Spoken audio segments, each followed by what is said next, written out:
What is the most popular jet ski used in the rental business? Let's talk about this, because I just watched a video on YouTube from another person that posted it. Basically, they're recommending that you go ahead and buy jet skis from 2005 to 2014. I would not recommend that. What are the best ones to run? Being that we currently run a jet ski rental business. Yamahas are very high maintenance. I'm not sure why he mentioned Yamahas being low maintenance cost.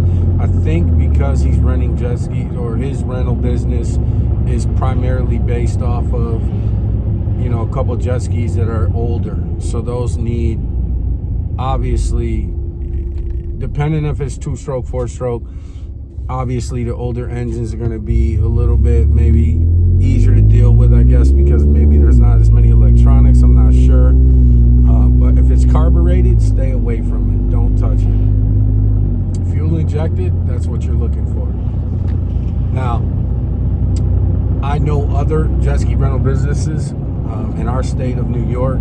We are one of the only jet ski rental businesses within like 500 miles, so there's nobody around where we rent jet skis that you know, have any comparison to what we're offering. But the crazy part is the Yamahas. I know companies that had fleets of 30, 40, 50 Yamahas they were running, and they you know, basically they run the Yamahas one season.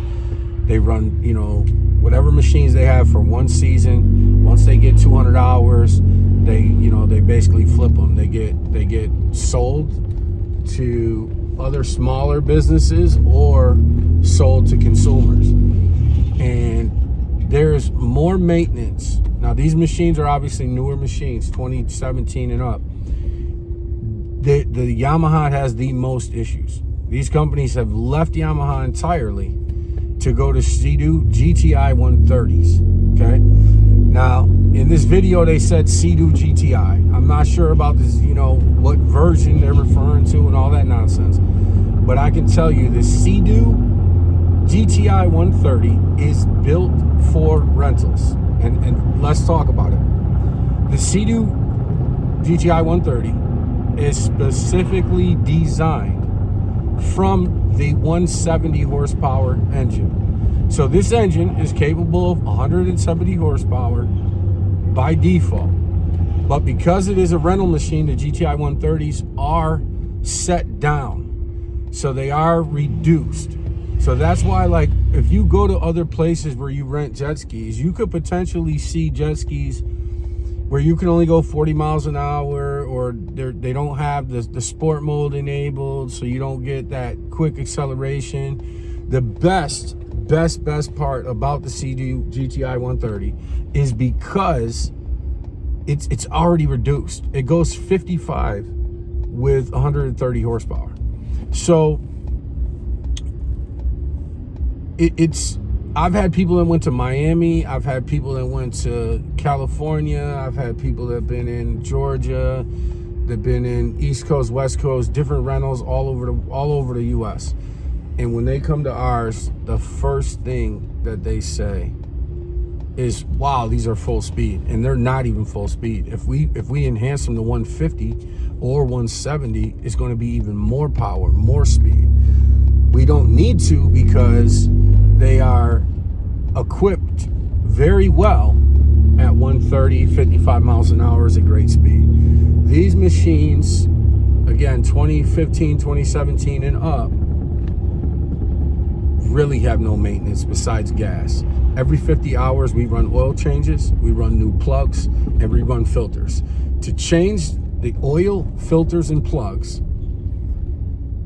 the filters and plugs are $34 for 3 plugs and a filter. If you buy a double pack, you get it for $54. So you can do 2 skis for $54. You're gonna need 2 5-gallons, two 1-gallon jugs of oil, That's 30 and 30, that's $60. So for $110 total, you can do 2 skis. And that's every 50 hours is how we do them. So it's a minimal cost. Basically, one rental is going to cover that.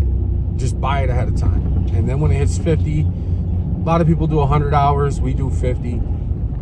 I've experienced in our business, and I've talked to people in other businesses. They haven't experienced exactly what we have because we live on a very rugged lake, which is Lake Ontario. And Lake Ontario has a lot of high winds, a lot of rough waves, and it also has, beaches with, some rocks and different things that are, that can be obstacles for these type of skis, or any ski for that matter. So basically what we do is we run them out, obviously. People take them for an hour, 2 hours, 4 hours. We've not done a full day yet. We limit it at 4 hours just because at that point people can become reckless. What we've noticed, I guess, the most is that either when they're out too long and they're going to be late, they end up causing some sort of issue, or if you send out a group of 4 or more skis. So we've sent out groups of 4 skis, and I've had 2 skis get sunk. Now, one ski's collided into another ski, that ski sunk. So then, you turn around and have to, let give you an example. So they were riding. They were on the boundaries of where they should have been. They were supposed to be, basically heading back at that time, and they ended up doing a little extra riding. They collided into each other. One guy kind of jumped off the side of it, held onto the ski, and it flipped upside down because he didn't let go. They obviously didn't understand the video they watched or the training that we went through, that they needed to flip it over as soon as possible, or they have potential of it not starting and causing more damage. So they basically get it flipped, they flipped it upside down. Now they're not in water that's high enough for them to just go ahead and, stand there and flip it. So that might have been one of the causes why they couldn't really flip it. So they flipped it. They didn't flip it. They finally pulled it to shore. Once they got it to shore, they then eventually were able to get a little water out of it, but not much. And they did try and start it, which the engine immediately hydrolocked. It's full of water. The exhaust had water going in it, which then goes into the engine, and oil, and just hydrolocks the engine. So, mind you, they're supposed to be back in. I get a call. I start heading out because they're not back on time. And then I finally get a call on my way out. They said, hey, there was a crack in one of them. We didn't do it, kind of deal. We didn't do it, whatever. So when I got there, it's about 20 minutes on my boat to get out there. Once I got to them, I immediately anchored, hopped off into the beach, dragged the ski all the way up on the beach, pulled the plugs out of it. We have a special tape for instances if there was an emergency where there was something that had cracked or there's a big hole somewhere. This tape will actually it's very, very durable, and you can basically patch the ski temporarily so that you can tow it back. Otherwise, it can be a nightmare trying to get a ski out. In the position they were in, there was no chance we were getting it anywhere because of the land features. We just couldn't get it out. So I had no choice but to tow it back in an injured state. The crack itself was more like a delaminated indent that pushed and then kind of caused what seemed to be a small crack. And initially we thought that, they said that the crack is where the water came in. And as I'm looking at it and just inspecting the ski, I realized, no, this isn't where the water came in. I'm like, you guys had to have flipped the ski and didn't know what to do. They finally, they said, yeah, we flipped the ski. We didn't know what to do. So I said, cool, you guys we were very clear that if you flip the ski, just call us immediately and we'll tell you what to do.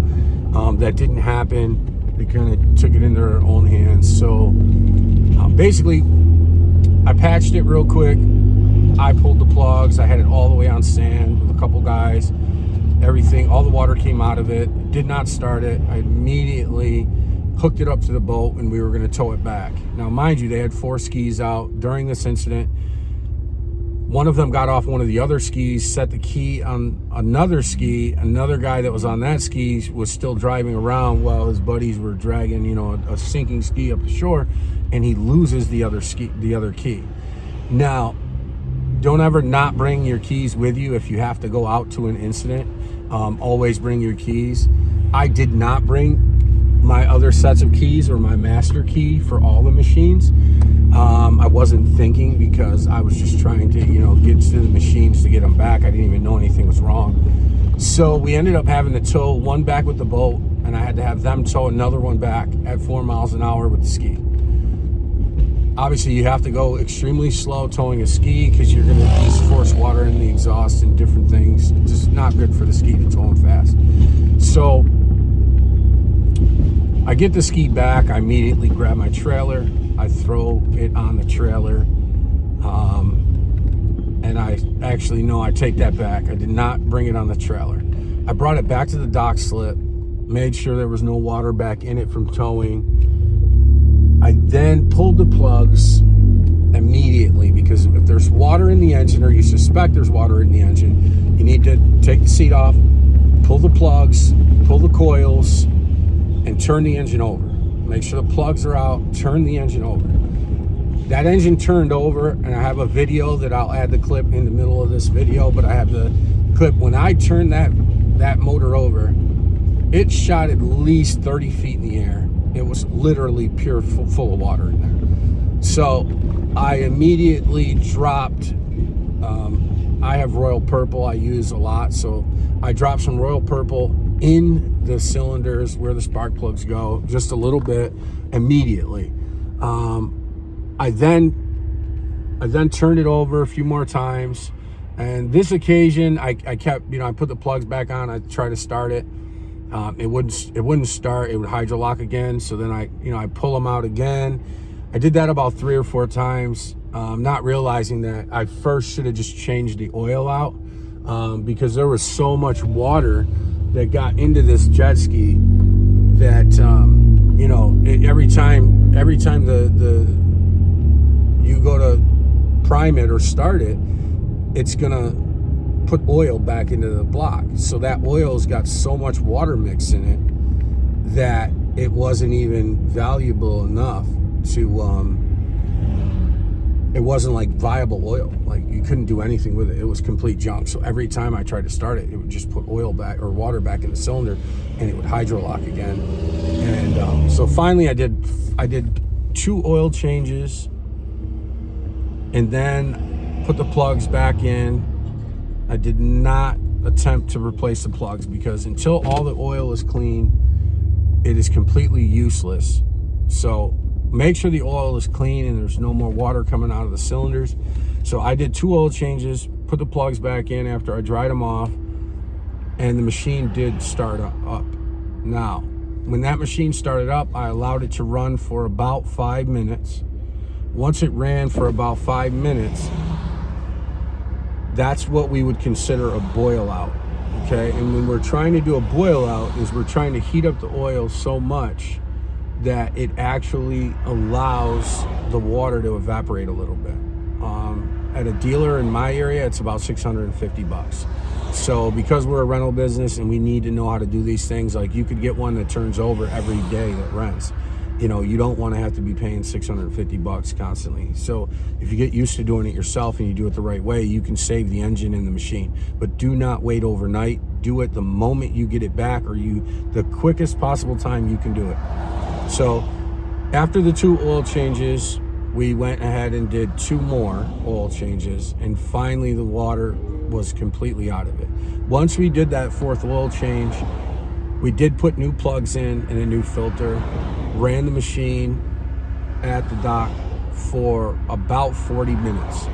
Once it ran for 40 minutes, I was 100% comfortable that everything was cleaned out of it. We did 1 final oil change, which would be the 5th oil change in that machine, and completely cleared it out. So you know, we used like a pump that basically goes down in the oil fill, and you just pump it and it pumps the oil out. You know, be very careful if you're going to do it like we do it, which the oil is warm. We want it to be as thin as possible to get as much as possible of it out easiest. So there is some automatic ones you can buy.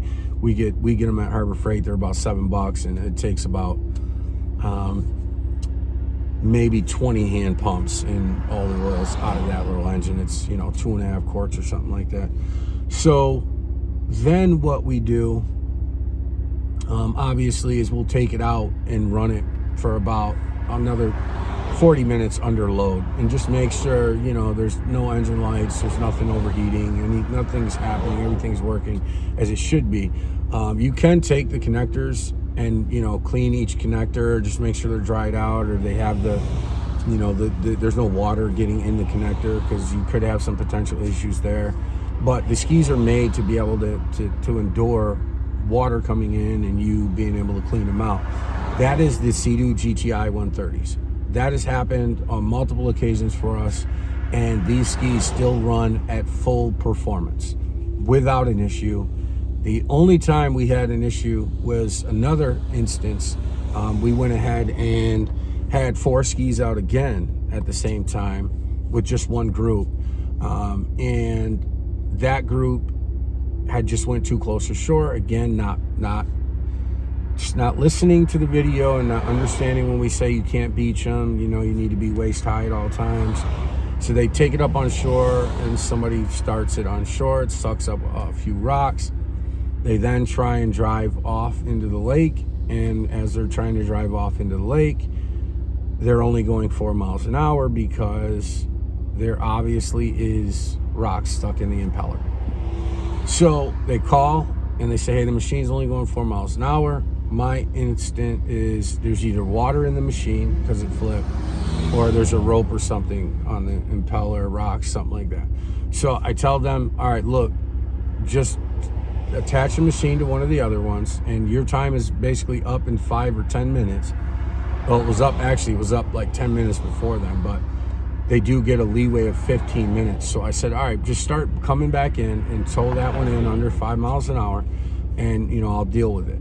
So instead of that happening, 20 minutes later, they're still not back. So I'm, you know, calling them, no answer. About 30 minutes, now we're at 30 minutes, they call back and they're like, hey, yeah, it's still not going anywhere. And I'm like, no, I told you guys to leave it off and tow it. So finally they leave it off and they start to tow it in. As they tow it in, they're getting close to the dock system, and obviously they're towing a machine, so I don't want them to just drive into the dock system, because then that machine's gonna pull and smack into the back of them. So I tell them to hold off a minute as I'm parking the boat. I park because I was starting to go out there after them. So I park my boat, and then I'm looking and I'm starting to see the tail end of the jet ski really low in the water. So I tell one of the guys that are there at the dock system, I say, hey, all right, pull it in fast and grab the one behind you. That thing is sinking right now. And, you know, in the middle of our area, it goes from about 1, 2, 3, 4 feet to 25 feet, just complete drop off. So, you know, you don't ever want to, you know, have to worry about a ski sinking or anything like that. So let's just pull it in really quickly and as safely as possible. So we get it in. I open the seat. Now we have systems set up with a shop vac system so that, you know, if there's water or anything in the ski feet area, we can suck the water out. So we immediately throw the shop vac in there and it starts pumping water out. Once it starts pumping the water out, I'm able to just take a good look at the ski. I tell them, hey, look, I don't know what you guys did. It's the same thing as the last guys. There's going to be $1,000 is going to be your hit for this incident. You know, the first guys cracked it and sunk it. This guy, they sunk it. So they're like, okay, you know, let me know when let me know what's going on. I'm like, all right, we'll talk. So I go get the trailer for this one, pull it out immediately. When I pull it out, I then realize, oh, okay, so it's got a rope stuck in it and it's got rocks stuck in it. I'll add those in this video too. So in the middle of that whole scenario, the craziest thing is that I stop for a minute and I call them and I say, hey, look, what happened? Because there's a rope stuck in it and there's rocks in it. You told me you didn't go on shore. I checked the GPS. The GPS shows them very much in very shallow beach area. So they say, oh, okay, well, what happened was we got rocks in it, and then we tried to tow it, and it was still on while we were towing it, and then the rope sucked in it, and it's like, it doesn't make sense. You don't tow something while it's on. You shut it off, you take the key out, and you tow it back. And I was very clear to them how to do it. Obviously, when you're not an avid boater, these type of things can happen. So this is what we take on as risk as jet ski rental businesses. This is our risk that we take on. So mind you that this happened now. So I go home, I bring it home, I go underneath it. First thing I do is pull the grate. It's like 4 bolts, it's 13 millimeter. So we pull the grate. It's got the rope sucked in. It's got rocks in the impeller stuck at each blade. And it also has the carabiner, it's a carabiner that goes on the end of the rope that, you know, attaches to your anchor or attaches to the jet ski. It clips in. It's a stainless steel anchor, is wrapped and hooked on the fin inside the impeller. So obviously now I have to do a little bit of maneuvering with the impeller and try and, you know, be as careful as I can to bend and twist and pull out the rocks, cut the rope. I got all that stuff out. Took the machine back out. Obviously, the wear ring on that machine, we were able to get the water out quick enough of that machine where it didn't get into the engine. So on that machine, we actually didn't have water get into the engine. We still did 3 oil changes. When you have water in a machine and you take the first set of oil out, if there's water in there, you will know it. It looks identical to any type of, you know, cappuccino coffee. So I took all that stuff out, and once that was out, I did pull the plugs and the things, and I turned it over to see if anything would shoot out. Nothing came out. So we did do some oil changes. We bring it back to the water. It did lose about 4 miles per hour, and that's because the wear sleeve or the wear ring in there, one of the rocks had dug a good, you know, ring in that wear ring. And then I was also bending on the impeller blades because the rocks were jammed in between the edges of 2. So you have to, you know, bend them slightly to release that rock to drop either in the back or the front. So it did lose about 4 miles per hour. So that's totally understandable. It's going to need a new wear ring and impeller.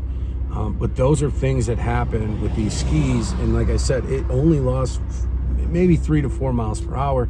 The torque and everything is still the same. The launch of it still feels the same. There's 0 vibration. It just runs perfectly. And mind you, we have 8 skis and they all run great. I've had only 2 of them get sunken. One of them got sunk twice, but you do the same routine. These machines are absolutely fantastic. And we've had real problems happen to them. We're not just the rental company that really hasn't had any issues. Like, we've had real issues where people are damaging them. One thing in this business that you'll have to understand too is when you send out groups, they tend to ride close together, and it only takes a little wave for you guys to slide down that wave together, or 2 different waves, and collide and crack something. It really is really simple process to happen. The bottom of the 130s, at least in this year range, are not fiberglass.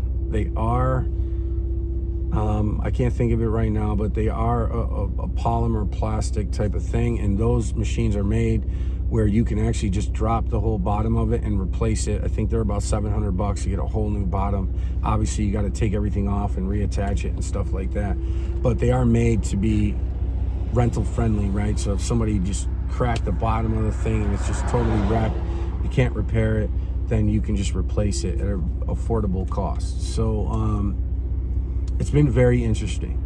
But again, the other guys that we know in the rental industry are also using the 130 GTIs. not the GTIs, but the 130 GTIs. They go 54 to 55 miles an hour. It is very fast. They're very fun. People have a fantastic time. When you rent jet skis out of town, they usually are toned down even below that. But these you don't have to tone down, specifically because they are already, they're already good to go. Like, they're 50 miles an hour. You know, if I wanted to get to 69, you could push it to 170 or whatever that may go, maybe 62. I'm not sure what the 170s do, but I think it's above 60 for sure. But I mean, for that much margin, you're already lowering the horsepower, so you're keeping that engine never hitting its rev limits or never really experiencing its full potential. So they're gonna last forever. And these skis I've seen hit 400, 500 hours easily and still then sell for a third of what they are new. So I mean, they're just very reliable and fantastic skis. In my area, our Sea-Doo dealers are able to go and they're able to get all the parts that we need, and we don't ever have a problem with the parts. So we're able to get them without having to wait. So I would say that video was very much so not valuable.